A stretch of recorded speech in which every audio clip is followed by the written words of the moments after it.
Vakratunta Mahakaya Surya Koti Samaprabha Nirvignam Kurume Deva Sarvakaryeshu Sarvada.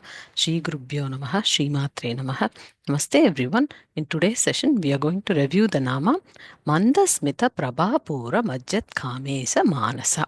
The entire line of this shloka is one Nama and should be pronounced in full. Let's first look at the components in this Nama.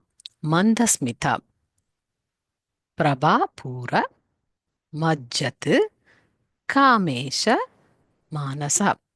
Mandasmitha. Smitam means smile.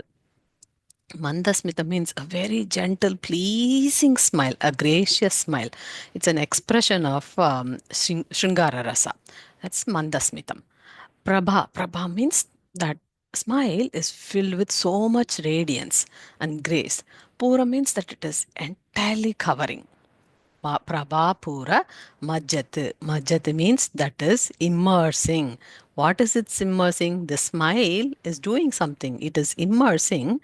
What is it immersing? Kamesa Manasa. Lord Kameshwara's Manas is immersed in the smile, looking at the smile of Sri Kamakshi. So that's the Nama here. Kamesha. Kama Isha. Kama means desire. Isha means Lord. So Kama Isha, Kamesha is the Lord who has won over all the desires. That Lord who has won over all the desires is now immersed in the smile of Goddess Kameshwari. His mind, Manasa, mind, his mind, Lord Kameshwara's mind is immersed in the very gracious smile of Sri Kameshwari. Ambal's smile is so pleasing that Sri Kameshwara's mind gets immersed in that captivating smile. Now, let's look at this component Mandasmita. Very beautiful word.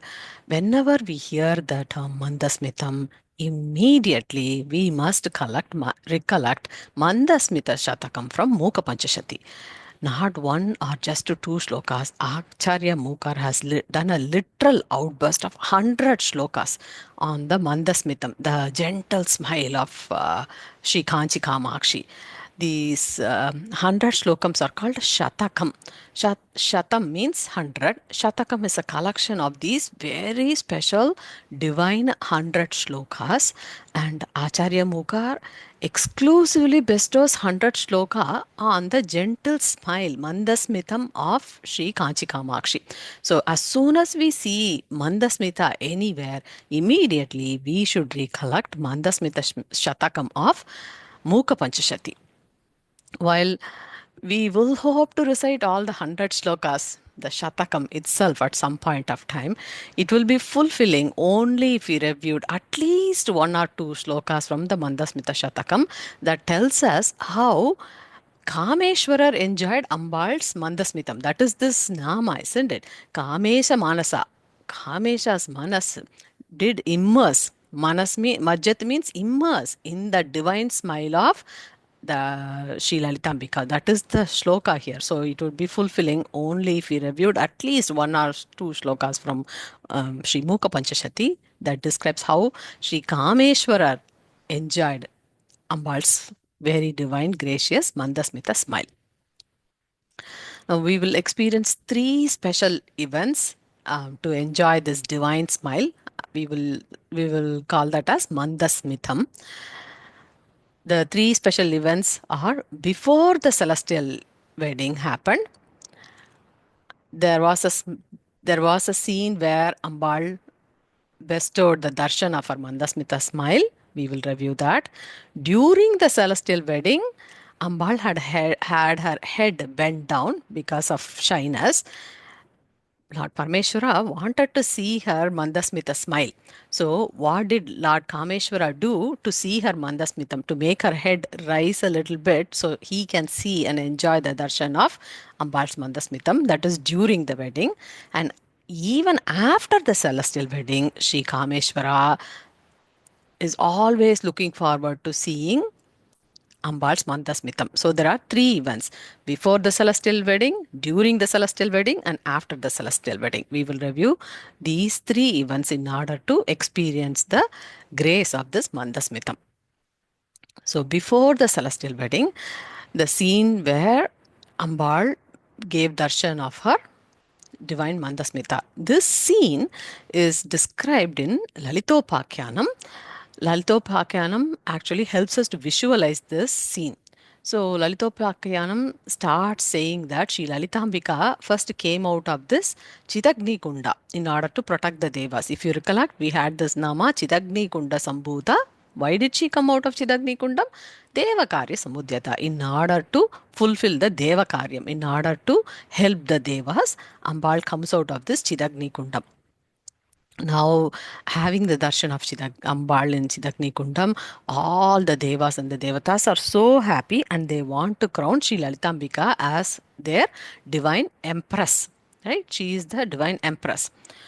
Now, in that Sabha, Brahmadeva is also there, and Brahmadeva knows all the Vedas. So, and he knows the rule that in order for Sri Lalitambika to become the divine empress, to get the Rajyabhishekam, the goddess must have a groom next to her. So for Rajyabhishekam, both the bride and the groom has to sit together in the divine throne. So that is the rule. So Brahmadeva, having known the Vedas, know that there must be a divine Dampati. She has to, Ambal has come out of the Chidagni Kundam. Now she has to be married, and only as a divine couple they can sit in the Rajyabhishekam. So this rule Brahmadeva knows. So that thought immediately comes to Brahmadeva's mind. Now Brahmadeva looks at the goddess that has come out of the Chidagni Kundam. She looks extremely beautiful. Why? Because Sri Lalitambika is Maha Tripura Sundari. So she is very beautiful. Now Brahmadeva is really worried on how to find a suitable groom to match the stages. She is Sri Maha Tripura Sundari. So we have to find a matching groom in order to get her married. Only then she can be crowned as the empress. Then only she can do the Devakaryam, sitting as in the empress as the in the throne. So Brahmadeva has this thought and he is looking around. In the Sabha there, he also looks at Parameshwara there. Lord is standing in the Sabha. But we know how Parameshwara is usually dressed as. He is in his usual attire. If you see Sri Lalitambika here, she is as Maha Tripura Sundari. And if you look Lord this side, he is with his deer skin, with all of his, the things around his neck, the snakes around his neck, and he is just like with his jatamuti. He is looking all in his usual attire. So Brahmadeva is thinking, how can I give him in marriage to this Maha Tripura Sundari? And he has this thought. Right at that time, Goddess understands the thought in Brahma's mind. Immediately, Goddess thinks about Sri Parameshwara in her mind.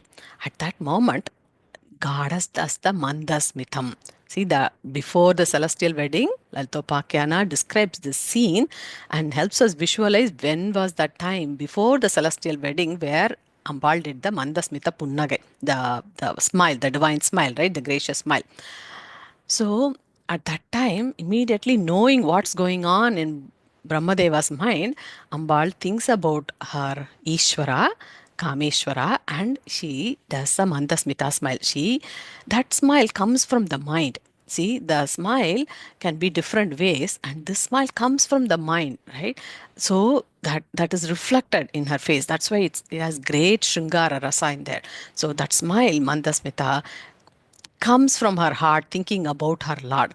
So immediately thinking about her Lord, Goddess has a garland in that Swayamvaram in her hand, and she swings that garland, and that garland correctly gets adorned in Lord's neck very beautifully.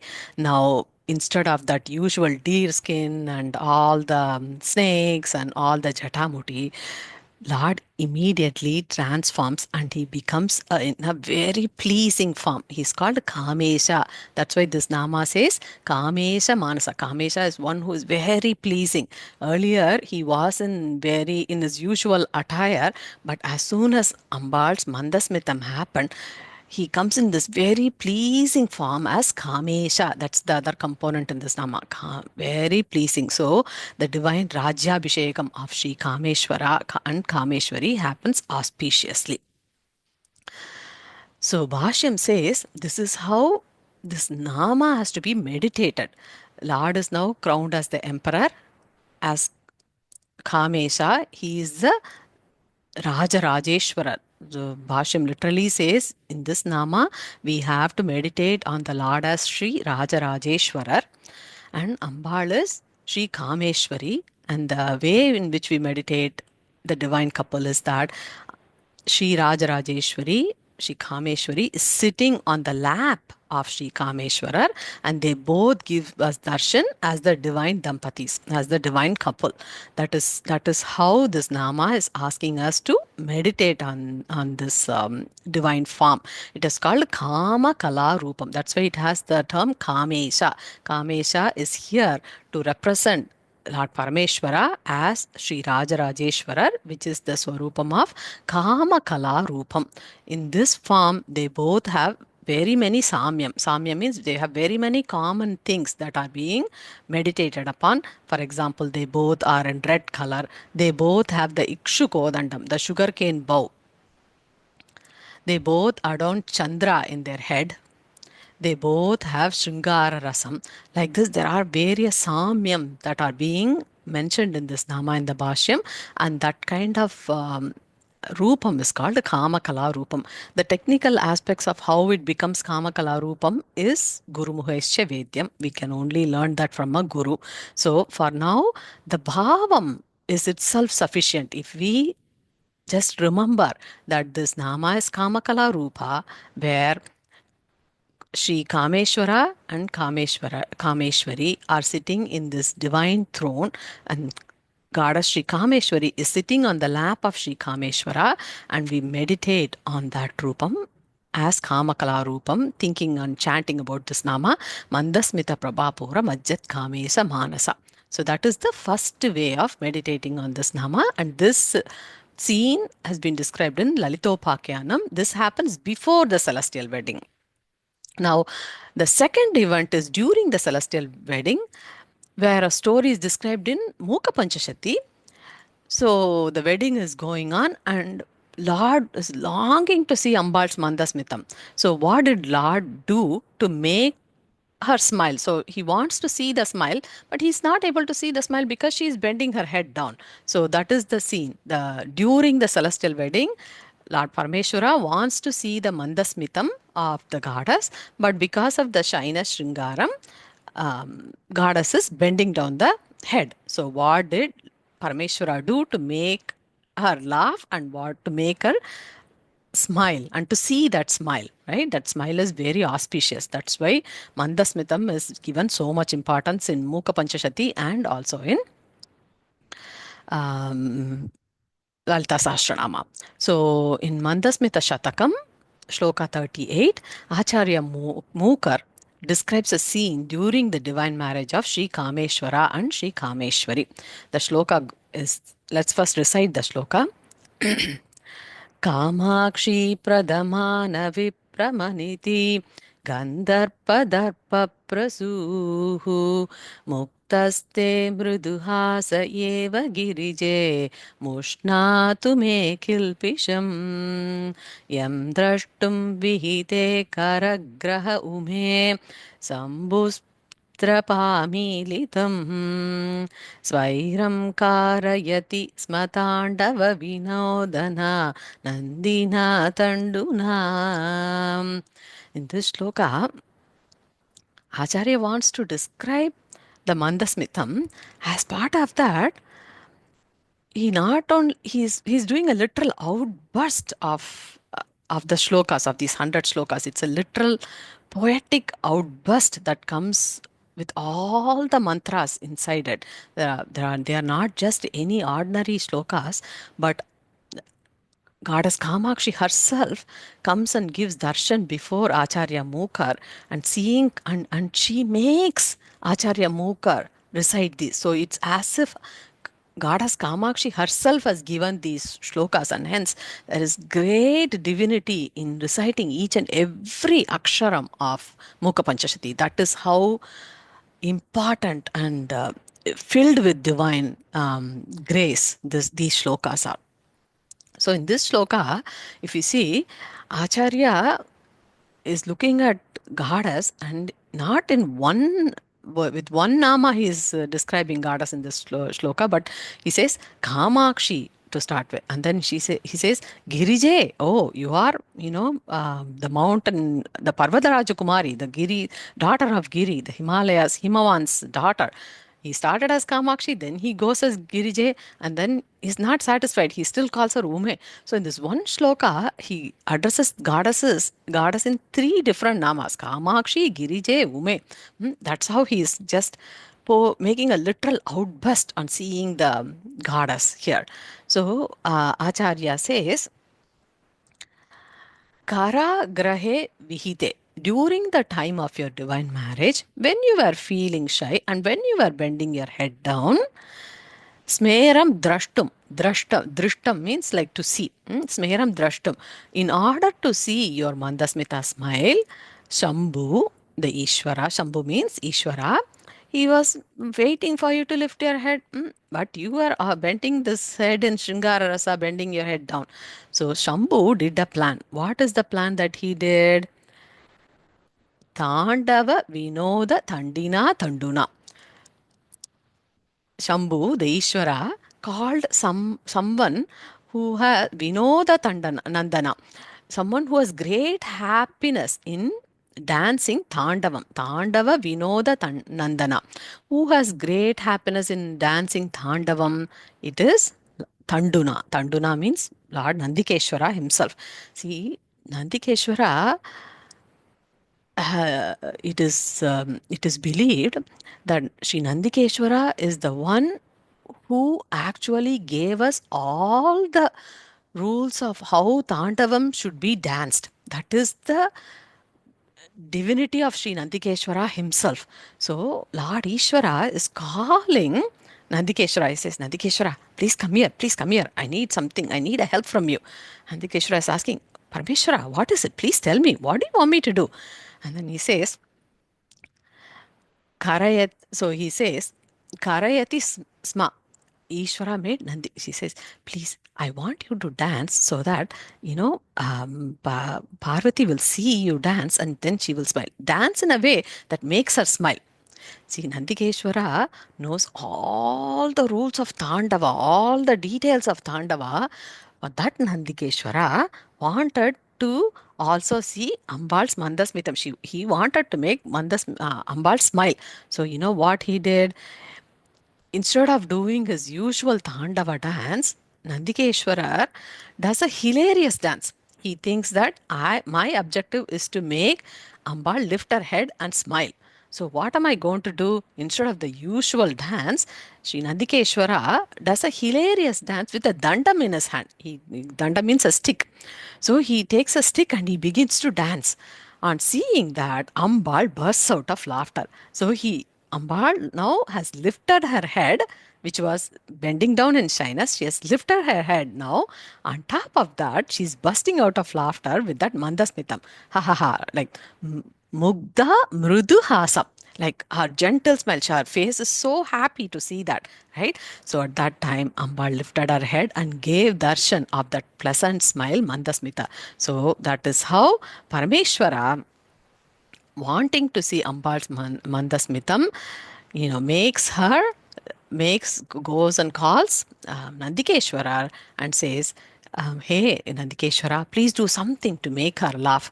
I want to see her smile. I want to see that gracious smile. So Nandikeshwara takes a dandam in his hand and he dances. On seeing that dance, Ambal looks at that dance and she smiles, seeing her and showing her teeth. That teeth is Shuddha Vidya, right? So that teeth she shows, and that as soon as Parameshwara sees that Mandasmitam, is so happy. That's what he was longing to see. So the shloka says, Lord, who is Lord? He is Kama Isha. He is the Isha. He is the Ishvara who has won over all the Kama. He has won over all the desires. That Kamesha, that Kameshwara himself is longing to see Ambal's Mandasmitam. Right? So there is one more person who is extremely happy who's seeing all this. Who is that? That is Lord Manmata. See, what did Lord Shiva do earlier? If you recollect the story from earlier Namas, Lord Shiva burned down Manmata with his third eye. So, because Manmata was trying to bring forth desires in Lord Shiva so that he can come and marry Parvati. But Lord opened his third eye and burned down Manmata into ashes. And then there is a story that he was brought back to life. And now that Manmata is said to reside in Ambal's face. Okay, so now Manmata is very, very happy here. He is very happy because his desire is to make everybody get a desire, and the only person who was there without any desire is Lord Kamesha, because he has no desire. He is Shivam, right? He is Achalam. He has no desire. Now, Manmata is so happy that he has made Kamesha himself look and long for Ambal's Mandasmitha smile. So, so Kamesha. Manmata is very, very happy. In addition to Kamesha, Manmata is now very happy that his objective is also fulfilled. He even made Kamesha smile, because that is the power of Ambal's Mandasmitam. Because Ambal's Mandasmitam is not just another smile, it is filled with grace. So Acharya Mookar actually gives the Palashruti of why everybody longs to see that Mandasmitam. Acharya Mookar says, "May kilpisham mushnatu." Let that Mandasmitam remove all of our papams. That is the power of Ambal's Mandasmita, the grace of that smile. So Acharya prays on all of our behalf, saying that healing power of Ambal's Mandasmitam, let it come and heal all of our worries. So that is the power of Ambal's Mandasmitam that even Lord Kameshwara longed to see during the celestial wedding. So he made this scene of asking Nandikeshwara to dance in a very special way with his dandam. That is during the celestial wedding.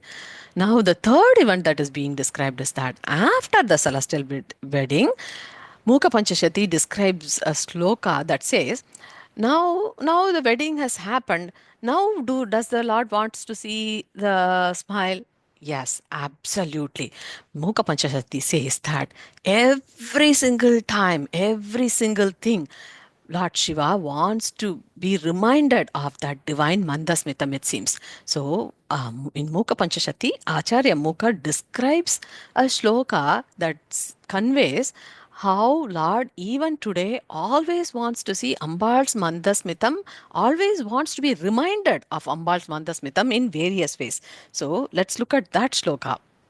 See, the term Majjat Kamesa Manasa. Majjat means to immerse. To immerse, now immerse, if you say immerse, not just only once immersing, and it's not completely drowning also. The way Majjat Kamesa Manasa is described here is that an example to visualize how Kamesha immerses in that is that, say you go to river Ganga, you dip yourself in Ganga once. You are fully wet. You have dipped. Ganga Snanam is successfully completed. You did Ganga Snanam. Would you immediately come out? You will not. What you will do, once one dip is not enough. As soon as you dip yourself once, you will feel that grace. So immediately what you will do, you will dip one more time. And then you will really enjoy that. You want to soak in that grace one more time. So again you dip few more times, again and again and again and again, so you can soak in that grace again and again. Like that, Kameshwara's manas is getting soaked again and again. He wants to immerse, not just once taking a dip. Majjat Kamesa Manasa. He wants to dip himself, his manas, always in the Mandasmitam, because his heart is filled with the radiance of that Mandasmitam. Conveys this nama, Mandasmitha Prabha Pura Majjat Kamesa Manasa. Again and again, he wants to be reminded of that grace. So, Acharya Mookar conveys this concept in Mooka Panchashati in Mandasmitha Shataka Sloka. Let's review that. Ashrantam paratantrita Pashupati Tvanmandahasankuraihi Kamakshi Tadiya Varna Samata Sanketa Sankamahe Indum Nagatunim cha Shekarayate Malam cha Datte Navaihi Vaikuntairavakuntanam cha Gurude Tulishayai Bashmanaihi. So Acharya says, O Sri Kamakshi, Tvan Mandahasankuraihi. In your Mandahasa smile, Pashupati, Lord Parameshwara, what does he want to do? Ashrantam Paratantrita always has great paravasam, always has great enthusiasm, just like you do Ganga Snanam again and again and again to dip and soak that grace. Lord Parameshwara does something. What does he do? Tadiya Varna Samata Sangha, thinking that that smile when the Mandasmitam happens, a few of the teeth, the white teeth comes out. Okay, so it's not like a full grin. The Mandasmita is very gentle, gracious smile that comes from the grace of the heart, right? If your heart is full, it's fulfilled with the desire that you want, so you gently smile. One or two teeth, the white teeth comes because of that appears, right, in that gentle smile. That is the bhavam that we should remember, a gentle smile with few teeth appearing in front. That time indum nagadunim cha shekarayate. Indum means moon. Moon is white color as that of the teeth. Nakadunim is river Ganga. Ranga is white color as that teeth that shown gently on that Mandasmita smile. Shekarayate. Shekarayate means the in the Shikaram, in his Jata Jutam, Lord holds the Ganga. Ganga and the moon are all adorned. All of them are white. Moon is white, river Ganga is white. So he says in this Mooka Panchashati Sloka, Shri, Shri Kamakshi, when you smile, Lord adores that smile, white teeth, that Mandasmitam gently showing up, that he wants to be reminded of this Mandasmitam always. So what does he do? This teeth is Shuddha Vidya, right? So just like this teeth, there he has this moon in his head. That's why Lord is called Chandramaudishwarar. He wears the Chandra, which is also white in his color, says Acharya Mookar. There's something also that he adores. He adores the Ganga in his head. Ganga is also white. Why this is all white? Because Ambals smile, that Mandasmitha smile has few teeth. That is also white. So Parameshwara always wants to remember that Mandasmitha smile and always wants to see that white teeth, the few white teeth there. So in addition to that, what Lord does? Lord smears Bhasmadhuli, the Vibhuti, that is also white in color all over him, because that white color is Suddha Vidya, Suddha Vidyankurakara Dvijapankti Dvayojvala. We saw that in the previous Nama, right? Where as soon as Ambal smiles, that smile is white in color. Parameshwara wants everything as Shuddha Spatikam. Spatikam means that white color. So what does he do? He adorns the Chandra, which is white in color.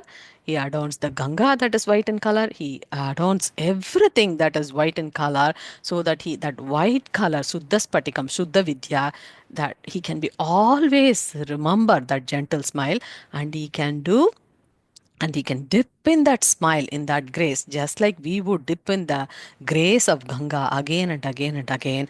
Kameshwara's Manas always wants to dip in that Mandasmitha smile. That is this Nama, Mandasmitha Prabha Pura Majjat Kamesa Manasa. As next steps with Acharya's blessings, let's review the next Nama in Sri Lalita Sahasranama. Loka Samasta Shukino Bhavantu. May everyone in this whole world be very, very happy. Thank you so much, everyone. Shri Matre Namaha.